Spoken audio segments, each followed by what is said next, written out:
पूर्व में हमने गांव में भी देखा है, घरों में जैसे पहली रोटी बनी तो गाय के लिए निकाल दिया, पहली नहीं दी जाएगी, पहली रोटी गाय के लिए, और फिर जो एक दूसरी रोटी बनी तो उसे कौवा चिड़ियों के लिए छत में फेंका जाता था।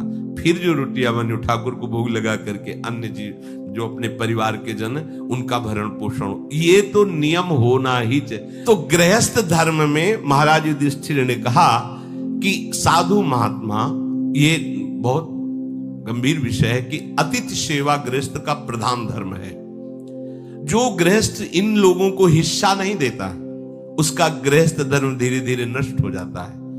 अतिथि सत्कार करना, संत सेवा करना, गौ सेवा करना, पशु पक्षियों के लिए अन्न निकालना, क्योंकि पाप भी होते हैं। गृहस्थ में अन्न कमाने के समय बहुत से पाप, लाखों जीव मरते हैं। हाँ, फावड़ा मारो कितने जीव कट जाते हैं जब खेती किसानी में देखने को मिलता है। तो वो सब निष्पाप हो जाता है जब अतिथि सेवा, बलिवैश्य देवादि अन्य पक्षियों की सेवा। तो महाराज, जब किसी के यहां कोई संत पधारे, अतिथि पधारे, तो एक आसन बैठने के लिए और जल पीने के लिए और मधुर वाणी, इतना तो सबके घर में होता है। बैठिए, विराजिए, आप जल पिएंगे, आज्ञा कीजिए, क्या सेवा करें। अब इसके बाद भोजन मांगता है तो भोजन दे देते हैं। अब कोई कहता मुझे अर्थ चाहिए, मुझे ये करना है, वो कर, इसमें आप स्वतंत्र हैं, हमारी सामर्थ्य नहीं, हम आपकी ये सेवा नहीं कर। आप भोजन पाना चाहें, नहीं तो फिर आप पधारिए, इसमें कोई आपका अपराध नहीं, कोई अपमान नहीं। दूसरी बात, अगर कोई संत महात्मा अतिथि आते हैं, आपको संशय है कि पता नहीं, मन में आ गया कि, तो दरवाजा मत खोलिए। हाँ महाराज प्रणाम, राधे श्याम, आप जल पिएंगे, आपकी क्या आज्ञा है? हम असमर्थ हैं, हमारे घर में कोई है नहीं, इसलिए अभी खोल नहीं सकते और हम ये दे नहीं पाएंगे, राधे श्याम। दबकाने की, अनादर करने की, या आप अंदर हैं ना बोलने की, ऐसी आपके दरवाजे पे आए, हाँ राधे राधे, कैसे आगमन हुआ, हम ये चाहिए, नहीं ऐसा नहीं है, हम आपको 2 रोटी दे सकते हैं, वो भी बाहर से दे सकते हैं क्योंकि हमारे घर में कोई है नहीं। ऐसा साफ बिल्कुल पवित्र व्यवहार होना चाहिए, पर अतिथि का अपमान नहीं करना चाहिए। चल भग भिखारी, ऐसा नहीं। ना जाने किस भेष में भगवान तुम्हें कृतार्थ करने के लिए आए।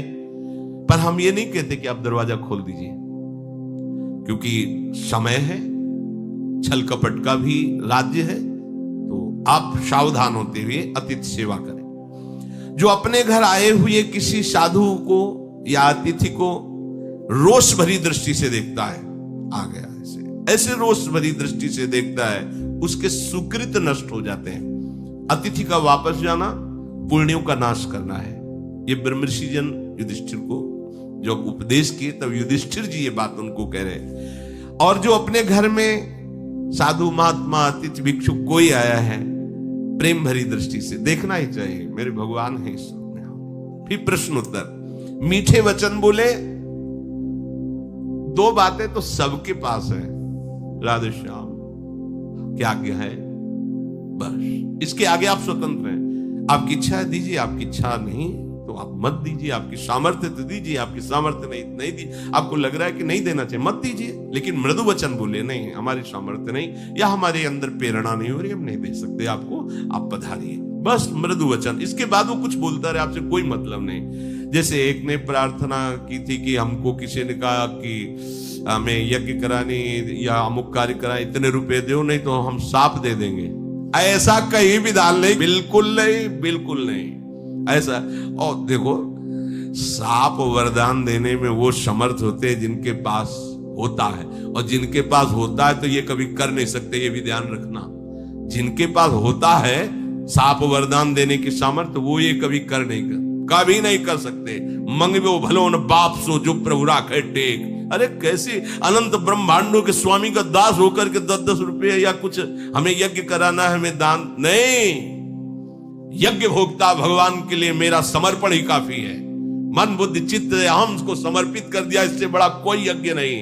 एक होता वस्तुओं से यज्ञ, और हम स्वयं को आहुति बनाकर समर्पित करते हैं, एक एक श्वास भगवान के नाम में अर्पित। अरे ये अलग मार्ग, पर अगर कोई मांगने आया है तो प्यार से व्यवहार करते हुए उसको विदा किया जाए। अतिथि धर्म है। अतिथि को देख करके जो उठकर खड़ा हो जाता है और प्रीति की वाणी बोलता हुआ आदर सत्कार करता है, तो धर्म उसके यहां कभी दरिद्रता नहीं आने देता। ध्यान रखना, उसके यहां कभी दरिद्रता नहीं आ सकती।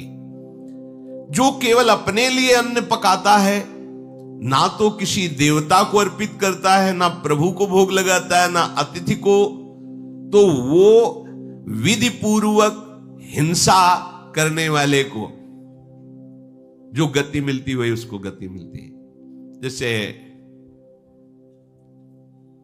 अपने घर में भोजन बना तो सबसे पहला भाव होना चाहिए कि इसे भगवान को भोग लगाओ, न जाने कोई संत महात्मा आ जाए। अब आजकल के देखा गया ना ऐसे ये नहीं, बहुत सब रसोई पवित्र होना चाहिए। ध्यान रखना, वो रसोई एक यज्ञ है, पता नहीं कौन आ जाए। और एक बार जो घर का मालिक है या घर का मुखिया है, उसको एक बार दरवाजे पे जाना चाहिए भोजन पाने के पहले, देखना चाहिए कोई गाय, कोई कुत्ता आया, कोई संत महात्मा आया, कोई अतिथि, तो ऐसा नहीं देख के फिर प्रणाम कर। ये पद्धति है, इससे कभी दरिद्रता नहीं आएगी। जो हिंसात्मक वृत्ति का फल मिलता है, इनको काटा उनको, वही दंड उसको मिलता है। भगवान ने गीता में कहा जो अपने लिए भोजन बनाता है पाप खाता है, भगवान ने भी संकेत किया। तो देखो हम सब भगवान की सृष्टि में इतना तो करो ही, जो भोग बन रहा है वो पहले प्रभु के सामने, बहुत जल्दी है तो दिखाई दो ना कि तुम्हें पवाने की तो श्रद्धा नहीं, पर देख तो लो महाराज, दृष्टि भोग लगा लो, ऐसे दिखा दिया अपना पाओ जाके, इतने में ही राजी हो जाएंगे हमारे प्रभु। और एक रोटी तो निकाल ही दिया करे, छत में जाके डाल दिया, या कहीं से चिड़िया है, कोई भी कौआ पशु पक्षी पालेगा, भोजन से हिस्सा निकालना चाहिए।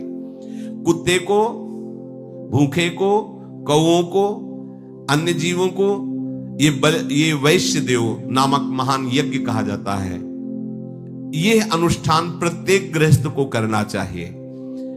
गृहस्थ मनुष्य जो अतिथि सेवन करके गऊ का ग्रास निकालकर कौए कुत्ते के लिए अन्न, उसे विघस कहते हैं, वो अमृत के समान भोजन हो जाता है। अतिथि को नेत्र भरी दृष्टि से देखना, मन में प्रसन्नता आना, मधुकर वचन मतलब प्रिय वचन बोलना, और यदि वो सम्माननीय है तो पीछे पीछे 4 कदम चल जाना। ये बहुत, जैसे गुरुजन आए और वो जा रहे हैं तो आपको दरवाजे से निकलकर कुछ कदम उनके साथ जाना, फिर उनकी चरण धूल माथे पे रख के वापस चले आओ।